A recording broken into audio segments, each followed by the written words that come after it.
Olá, turma, tudo bem? Vamos para a nossa videoaula de hoje, nossa aula de História. No livro hoje, a tia vai iniciar o capítulo 4, que nós vamos estudar a história em outras fontes. Então, hoje nós vamos fazer no livro das páginas 44 até a 48. A seguir, a tia usará as ilustrações, as imagens do livro para explicar o nosso conteúdo novo. Vamos lá! Então, turma, a tia vai pedir a gentileza de vocês pegarem o livro 3, na parte de História, na página 44. Vamos lá, o que nós vamos aprender hoje? No capítulo 4, nós vamos aprender um pouquinho sobre a história em outras fontes, que no caso são as fontes históricas. Vamos relembrar o que são fontes históricas? As fontes históricas são registros produzidos pelas diversas sociedades que existiram no passado. Então, ou seja, o homem, aonde ele viveu, aonde ele passa, ele deixa seu rastro, ou seja, seus vestígios e suas informações. O que nós também vamos aprender hoje é que as fontes históricas são muito variadas, Então, não existe apenas uma única fonte histórica, e sim diversas fontes históricas. Também vamos falar da importância dos historiadores, que são as pessoas que estudam as fontes históricas, Os historiadores, eles são praticamente como um detetive, porque eles procuram, investigam tudo sobre o que eles têm, sobre todo o material que está ao alcance deles, para eles estudarem do passado. Então, vamos lá. Diferentes tipos de fontes históricas. No capítulo passado, conhecemos a história das obras escritas desde a Mesopotâmia até os dias atuais. Também descobrimos que os livros e outros registros escritos são ótimos instrumentos para o estudo da história dos povos. Por essa razão, são considerados documentos ou fontes para o trabalho dos historiadores. Então, um pouco do que nós estudamos no capítulo passado foi de uma fonte histórica escrita, porque nós conhecemos um pouquinho sobre o início da escrita e o início dos livros. Agora já vai para o segundo parágrafo. Durante longo tempo, esses estudiosos decidiram que apenas as fontes escritas seriam usadas para realizar as suas pesquisas. Em sua opinião, esses documentos eram mais confiáveis e úteis do que outras formas de registro? Ou seja, será que a única fonte histórica importante para ser estudada eram as escritas? O que vocês acham dentro de tudo o que nós estamos estudando? Vamos lá.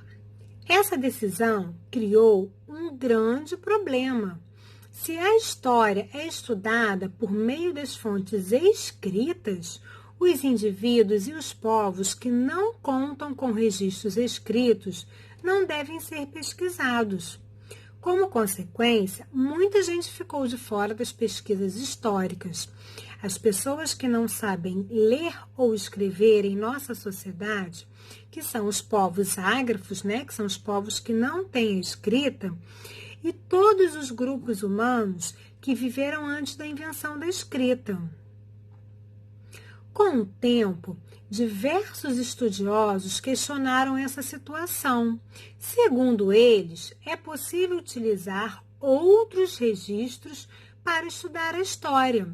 Dessa forma, foram considerados outros tipos de documentos históricos. De acordo com essa nova proposta, qualquer vestígio deixado pelo ser humano pode ser considerado uma fonte histórica, a depender do olhar e da interpretação do historiador. Desde então, todos os tipos de sociedades passaram a ser estudados pelos pesquisadores. Conheça a seguir alguns tipos de registros feitos pelos seres humanos e que podem se transformar em fontes históricas. Então, vamos entender um pouquinho melhor o que a gente acabou de ler. O que o livro nos trouxe é que, antigamente, por um determinado período na história, os historiadores, eles apenas estudavam as fontes escritas, Eles acabavam desconsiderando os outros vestígios, humanos. Será que isso era certo? Era correto, E nós aprendemos um pouco que não, que qualquer vestígio, qualquer documento que o homem deixou, um objeto, um tecido, uma pintura, tudo é importante, para que nós tenhamos o conhecimento de como eles viviam.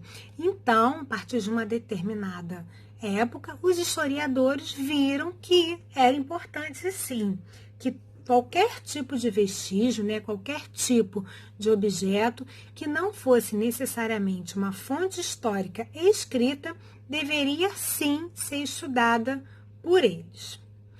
Agora nós vamos aprender da pré-história aos dias atuais. Milhares de anos antes da escrita, os primeiros grupos humanos já faziam pintura nas paredes das cavernas.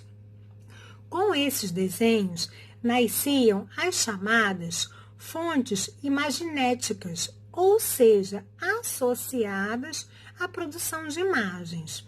Então, o que nós vamos aprender agora? Que toda fonte imaginética, ou seja, vai ser uma fonte de um desenho. Nós não aprendemos que a fonte histórica escrita está relacionada à escrita? A fonte imaginética vai estar relacionada à produção de imagens. Em geral, a maior parte das sociedades produz ilustrações e outros tipos de imagens.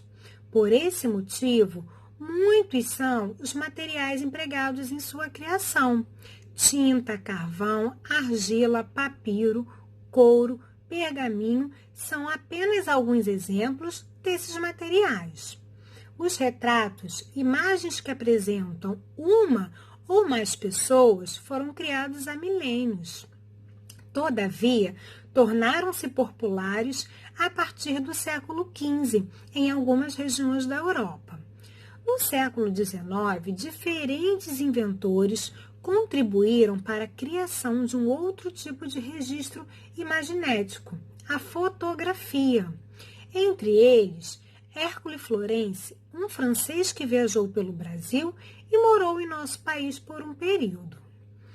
Com a modernização dos aparelhos fotográficos, uma imensa quantidade de fontes imaginéticas é produzida todos os dias. Uma das mais curiosas é o selfie, muito comum em nossa época. Esse termo indica que alguém tirou uma foto de si próprio, do inglês selfie, eu mesmo. Então, o que nós vamos entender nessa parte aqui que a tia acabou de ler, Que lembra que a tia falou que tudo que o homem, aonde o homem mora, ele deixa o quê? Vestígios, informações, Naquela época, muitos anos atrás, os homens já usavam o quê? As pinturas, eles desenhavam diversos desenhos, através das imagens. Então, nós chamamos tudo que é por desenho associado à produção de imagens, nós chamamos como fontes imaginéticas. Hoje em dia é muito comum, Como que nós hoje registramos os nossos momentos? Através da fotografia. A fotografia não é uma imagem? Sim, ela pode ser considerada uma fonte imaginética? Sim, vamos imaginar que daqui a alguns anos, daqui a 10, 20 anos, vocês peguem as fotos, que vocês agora, que são crianças, estão fazendo e futuramente vocês, Olhem novamente essas imagens. Essas imagens, elas vão servir como uma fonte histórica, ok? Agora vamos para a página 45. O livro trouxe duas imagens, a A e a B. Na imagem A, são pinturas em cavernas no estado de Minas Gerais. Na imagem B, crianças posam para uma selfie. Dos primeiros povos às sociedades atuais, os grupos humanos produziam uma grande variedade de registros imaginéticos, ou seja, imagens, tá? Agora nós vamos aprender dos menores aos maiores objetos. Você já reparou como somos cercados por objetos?